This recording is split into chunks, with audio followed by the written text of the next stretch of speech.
வணக்கம் தோழர்களுக்கு வணக்கம். வணக்கம், நான் பிரம்மா பேசுகிறேன். இப்போ தான் பேசாத பேச்செல்லாம் அப்படின்ற ஒரு குறும்படத்தை பார்த்தேன். தமிழகத்தோட மிகச்சிறந்த எழுத்தாளர்களில் ஒருத்தர் லக்ஷ்மண பெருமாள் அவருடைய சிறுகதையை தோழர் ஜெயலட்சுமி என்பவர் பேசாத பேச்செல்லாம்னு ஒரு குறும்படம் பண்ணியிருந்தார். ரொம்ப அழகாக திரைக்கதையை அமைச்சிருக்காரு, இயக்கியிருக்காரு ஜெயலட்சுமி அவர்கள்.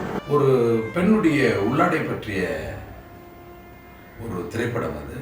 சிறுகதைக்குள்ளே இருந்து திரைக்கதையை உருவாக்குற அந்த முயற்சி அது ரொம்ப பிரமிப்புக்குரியதாக இருக்கிறதா தான் நான் பார்க்குறேன். அது ஒரு சமூக வறுமையோடு எப்படி தொடர்புபடுத்துறது அப்படின்றது தான் அந்த கதையினுடைய மிகப்பெரிய அடிப்படை செய்தியாக இருந்துச்சு. சாத்தூர், அதாவது கதை உருவாக்கப்பட்ட அந்த ஊர்லேயே போய் இந்த படத்தை படமாக்கியிருக்காங்க. அந்த வறுமையை ஒரு ஆணினுடைய பார்வையில் எவ்வளவு ஒருங்கினமாக ஒழுக்கக்கெட்ட செயலாக இருக்குது அப்படின்றது இருக்குது இல்லையா, அதுதான் இந்த படத்தின் கதையினுடைய அரசியலை நான் கவனிக்கிறேன். உண்மையாகவே அவங்க தொழிலாளிகளா இல்லை முறையாக பயிற்சி பெற்று நடிச்சிருக்காங்க அளவுக்கு ரொம்ப தத்ரூபமாக இருக்குது. அதில் ஒருத்தர் அந்த மைய கதாபாத்திரம் பண்ணவர் செம்மலர் அண்ணா. அவர் பயிற்சி பெற்ற நடிகை. அந்த முதிர்ச்சி அதில் ரொம்ப அழகாக தெரியுது. ஏன்னா அந்த எம்பத்தட்டிக்கான ஒரு எக்ஸ்பிரஷனில் தான் இன்னும் நிறைய விஷயங்களை பேச முடியும்னு நான் நினைக்கிறேன். இந்த உலகத்தில் எது நேர்ந்தாலும் சரி, இறுதியாக பாதிக்கப்பட போவது பெண்கள் தான். இந்த படத்தை தயாரித்த குழுவுக்கு என்னுடைய வாழ்த்துக்கள். மொத்த குழுவிற்கும், முக்கியமாக இந்த கதையை திரைப்படமாக கொண்டு வந்த ஜெயலட்சுமிக்கும் என்னுடைய அன்பான வாழ்த்துக்கள். உண்மையாகவே இந்த 6 நிமிடங்கள் அல்லது 7 நிமிடங்கள் என்பது ஒரு அனுபவத்தை பதிய வச்சிருக்கு.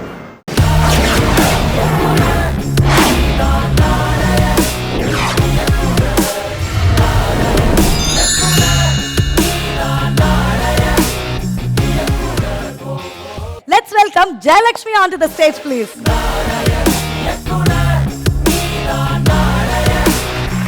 ஜெயலட்சுமி வணக்கம். உங்களுடைய படம் பேர் என்ன? பேசாத பேச்செல்லாம். பேசாத பேச்செல்லாம். ஓகே, அந்த படத்தை நம்ம இப்போ பார்த்துடலாம் அப்படின்னு நினைக்கிறேன். கண்டிப்பா.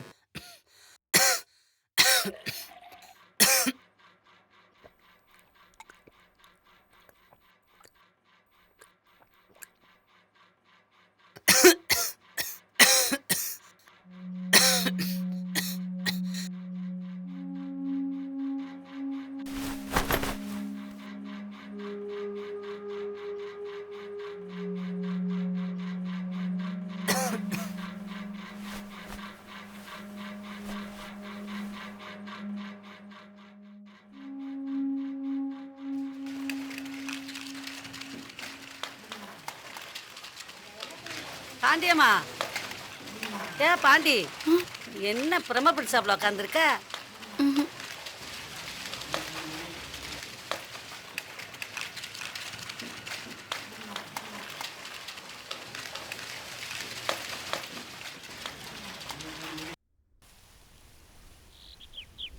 சீக்கிரம் போப்புல, ஆம்பளைங்க வந்துட போறாங்க. இங்க பாருடி, பாண்டியம்மா பாவாடைய நம்ம ஊர் பொருட்காட்சியில் வச்சா கூட்டம் கூடிரும்ல. என்ன பிள்ளை பேசுறீங்க? அந்த கந்தளத்துக்கு போட்டு வேற பாவாடை தான் மாற்றேன். ஒருத்த பாவாடையை உடுத்துறதும் ஒன்று தான், உடுத்தாமல் இருக்கிறதும் ஒன்று தான். ஏ பாண்டியக்கா, கோச்சிட்டியா? வாக்கா போவோம். நீங்கள் போங்க, எனக்கு சூடு பிடிச்சிருச்சு, கொஞ்சம் இருந்துட்டு வரேன். சரி வாடி. இவளுக்கு சொல்லுவாளுங்க, இடுப்பில் சேலை நிற்கணும்ல, எதையாவது கட்டினாதான் நிற்கிது. எனக்கு என்ன தலையெழுத்து அதை கட்டணும்னு? என் பொழப்பே நூல் மாதிரி இழுத்துட்டு கிடக்கு. இதில் எங்கே போய் நான் பாவாடை வாங்க?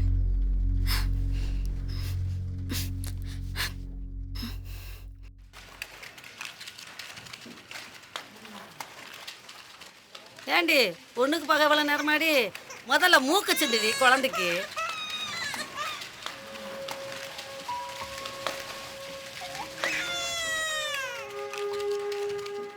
பாண்டியம்மா, உனக்கு கொஞ்சமாவது அறிவு இருக்காடி?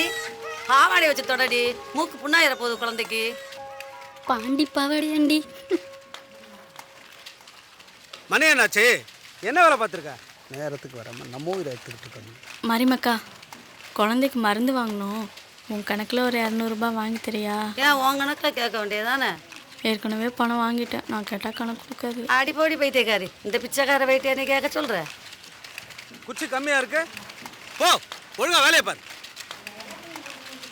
நான் வேணா தாரேன், ஒரு வாரத்தில் கொடுத்துருவியா?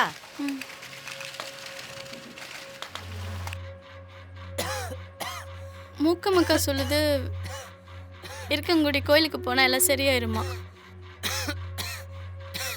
இந்த வாரம் சம்பளம் வாங்கிட்டு போயிட்டு வந்துடுவோமா? ஏ சங்கரி, ஏ வாப்ல உள்ள உன் பழைய பாவாடை ஒன்று இருந்தால் கொடுக்குறியா? என்கிட்ட எங்க பிள்ளை இருக்கு? அங்க என்ன பிள்ளை பாக்குற? அந்த ஒரு பாவாடை தான் பிள்ளை என்கிட்டே இருக்கு. கருத்துரம் பிடிச்ச கழுதிக்கு எங்கன்னா போனாலும் கல்யாணம் பண்ண அப்படியே இருக்கு.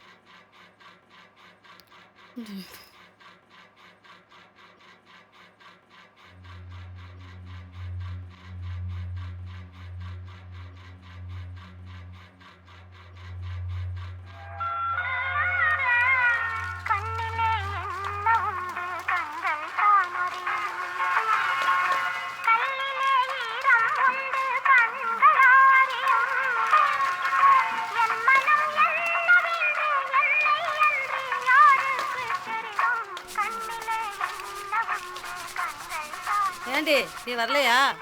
நான் வரல. ஒரு நாளைக்கு 7 தடவை போவா. இன்னைக்கு என்னமோ குச்சியில் வச்ச குமரி கணக்கா உட்காந்துட்டு இருக்கா.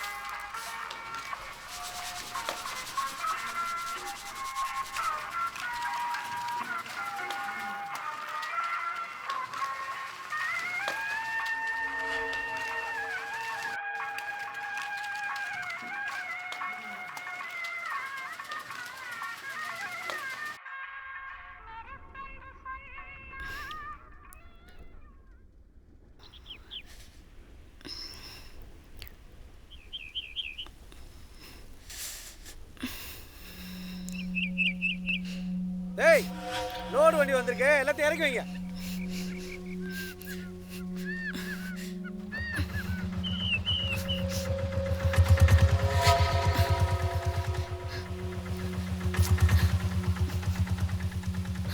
முத்து, இரு வந்து கணக்கு பார்க்குறேன்.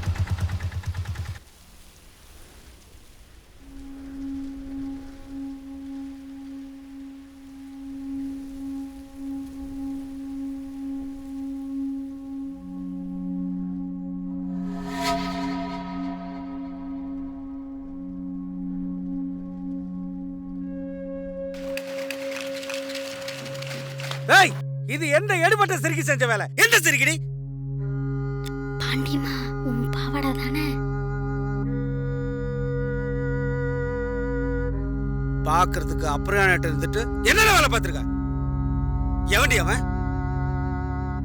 உன் புருஷனுக்கு உடம்பு சரியில்லைன்ட்டு இவங்கிட்ட படுத்தியா? கணக்குல தேவையில்லாத வார்த்தையெல்லாம் பேசாதீங்க.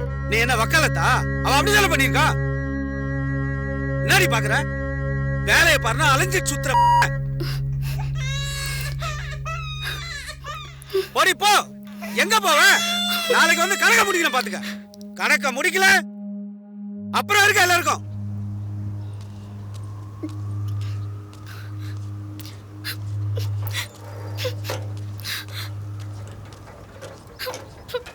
பாண்டி, நீ பட்ட பாட்டுக்கெல்லாம் பலன் இல்லாம போச்சுமா. அவன் சீவன் போகையில பாண்டி பாண்டின்னு சொல்லிக்கிட்டே உசுறு போச்சுமா. அட பாண்டி, வாதகத்தி, உன்னை தவிக்க விட்டு போயிட்டாளே.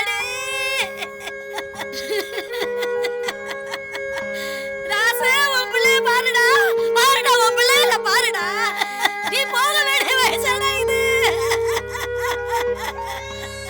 ஏம்பா, இந்த பிள்ளை வீட்டுல இருந்து யாராவது வராங்களா? அவங்க சித்தப்பா மகன் வராங்களா? இன்னைக்கே காரியத்தை முடிக்க சொல்லிட்டாங்க. வர்றப்ப சேலை சட்டை ஜாக்கெட் பாவாடை எடுத்துட்டு வந்துடுறாங்களா? எதுக்குப்பா பாவாடா? சேலை சட்டை தூக்கிட்டு சீக்கிரம் வர சொல்லு. ஐயோ,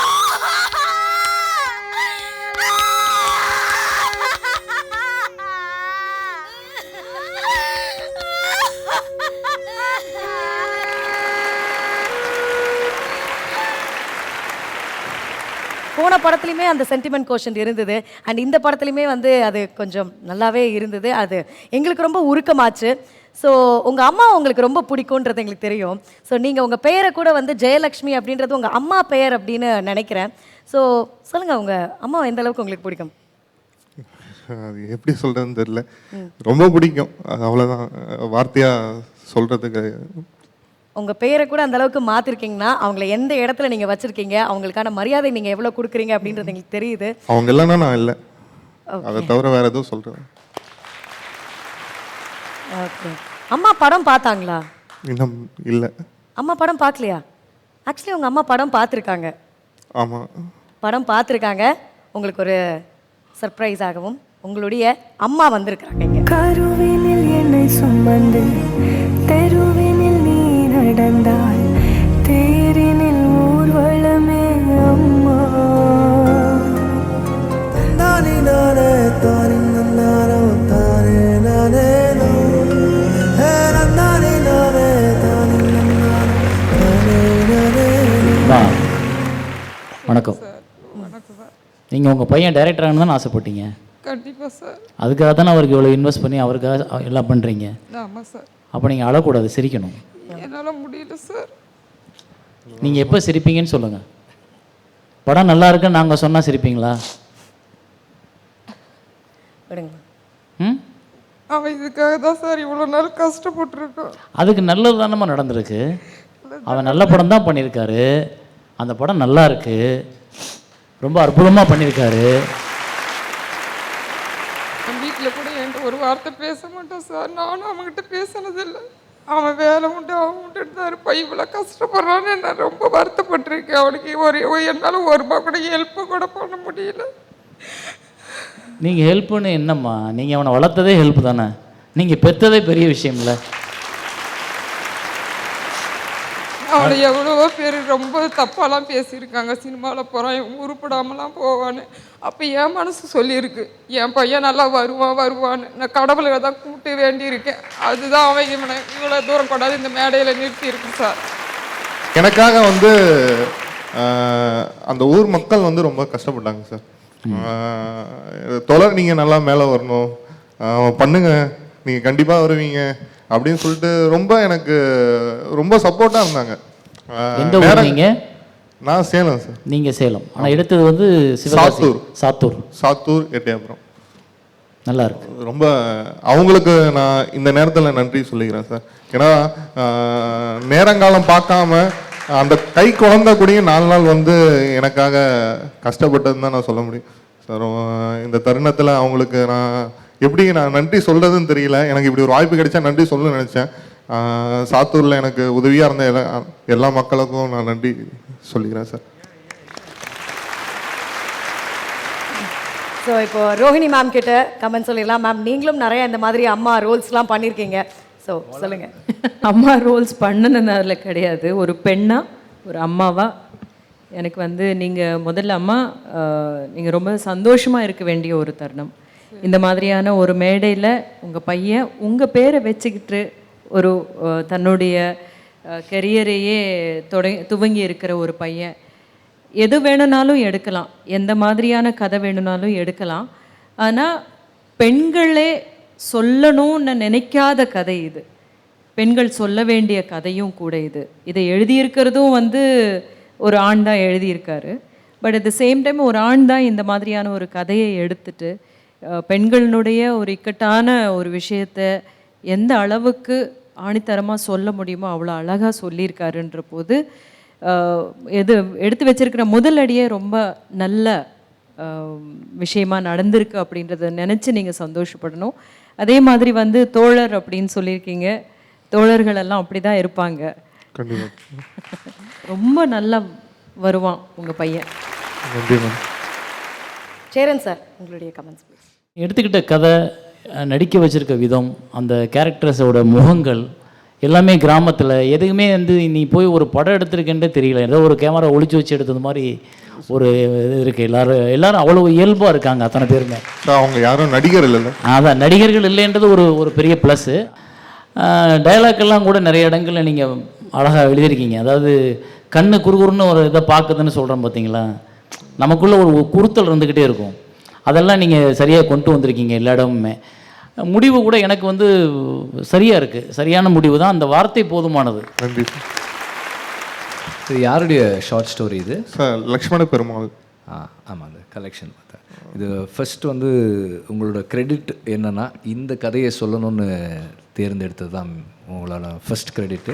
அதுக்கப்புறம் வந்து I think most of it வந்து நீங்கள் அந்த ஸ்டோரிக்கு ரொம்ப சின்சியராக இருந்திருக்கீங்கன்னு நினைக்கிறேன் இல்லையா? இதில் ஏதாவது நீங்கள் கதையில் இருக்கிறத நீங்கள் மாற்றினீங்களா, புதுசாக உள்ளே சேர்த்திங்களா? அந்த பெண் பக்கத்து வீட்டில் போயிட்டு பாவாடை கேட்க மாட்டான். அதே மாதிரி பார்த்தீங்கன்னா எண்டு கிளைமேக்ஸ் சைக்கிளில் வரப்பயே கதை முடிஞ்சிருது. அவர் கூப்பிட்டு வரப்பயே இந்த மாதிரி உன் சொந்தக்காரன் வரேன்னாங்க, இந்த மாதிரி பாவாடை சட்டெல்லாம் எதுக்கு பாவாடை நான் சொல்லிட்டோமா அப்படிங்கிறப்பயே அந்த பெண் அங்கேயே அடிச்சுட்டு அழுகுறான். ஸோ இந்த மாதிரி விஷயம். ஓகே. ஸோ ஓகே, அந்த எண்டு வந்து கண்டிப்பாக ஆட் பண்ணியிருக்கு. வாட் எவர் தட் நீங்கள் சேர்த்துருக்கிறது வந்து உண்மையிலேயே வந்து எக்ஸ்ட்ராவாக ஆட் பண்ணியிருக்கு. இது வரைக்கும் பார்த்ததில் பெஸ்ட்டாக இருக்குது எனக்கு. நன்றி. அண்ட் ஷார்ட்ஸ் ஆல்சோ, அந்த 2வது ஷாட் ரொம்ப முக்கியமான ஷாட். அந்த கோணி பை இருக்குது, அந்த ஃபோக்ரவுண்டில் அந்த கோணி பை இதெல்லாம் இருக்குது. அங்கே கொஞ்சம் தள்ளி அந்த ஹஸ்பண்ட் படுத்திருக்காரு, அந்த பொண்ணு பக்கத்தில் உட்காந்துருக்கு. அப்புறம் அந்த மேட்ச்ஸ்டிக் இண்டஸ்ட்ரியை இன்ட்ரடியூஸ் பண்ணும்போது அந்த க்ளோஸ்அப்பில் இருக்கிற அந்த வத்தி பெட்டிகள் இதெல்லாம் வந்து ஒரு கம்ப்ளீட்டாக, அதாவது ஒரு ஃபில்ம் மேக்கராக ஒரு எஃபர்ட்லெஸ்ஸாக ஒரு கதை சொன்ன மாதிரி இருக்குது. ஸோ தொடர்ந்து இந்த மாதிரியான கதைகளை நீங்கள் தேர்ந்தெடுத்து ஒர்க் பண்ணுங்கள். This will definitely do a lot of good. ரொம்ப நன்றி.